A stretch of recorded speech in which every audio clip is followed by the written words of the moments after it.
Hiya, my name's Debbie and I started my healthcare setting career from 1990. I left school and went on a YTS scheme for 2 years. After that I went into work at nursing homes around the areas, changed from different jobs for different reasons, maybe it's travel, working hours. Loved working with the elderly care, loved their passion for life and the knowledge, the stories that they told us.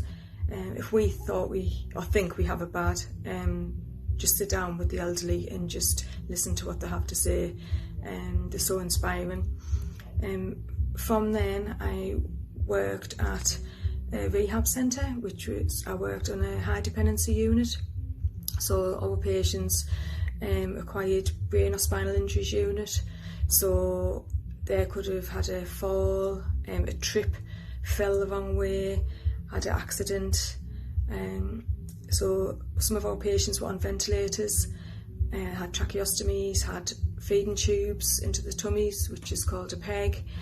And our aim was, under the care of the consultant and the doctors from the hospitals, was to, if possible, get them weaned off their ventilators and off the tracheostomies, along with physio, get them to walk again. A long story of their progress, and our ultimate aim was for them to get home in their community, whether it was home with no care package or at home with a care package of care staff going in and helping assist them. I've worked alongside physiotherapists, OT, and still do in my current job. From the rehab centre, I've always loved palliative care, and so I wanted to go down that route. So as I worked at rehab, I wanted to do, as I say, palliative care. And I started firstly volunteering at our local hospice because I just loved it. I wanted just to have different aspects of different nursing needs, nursing care. So from there I ended up getting a part-time job. So I left my full-time job to do a part-time job at our local hospice. Absolutely loved it, still do. I'm still there to this day. I've been there 6 years now. Our patients do come in, yes, for end of life. Hospices are not just for end of life.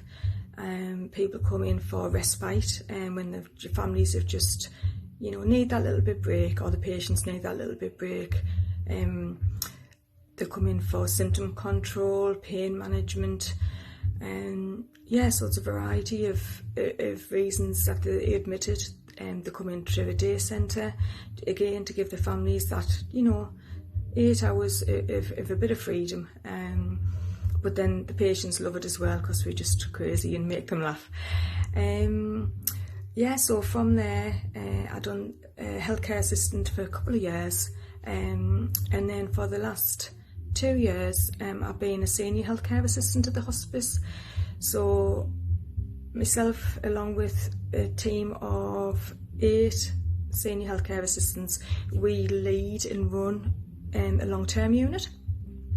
So a lot of our patients come from the inpatient unit, and if they get stabilised but there's still life-limiting illness that they have and the families can't cope with them at home, they don't want to go to hospital or a nursing home, then many of them come to our unit. So they've still got the palliative care needs with us. They've got the specialist nurses that are there, the doctors are there, and it is a unique unit. We're the only one in the country that has this unit. We have got 8 beds, so very limited, but they're often quite full as well. We do normally have a waiting list.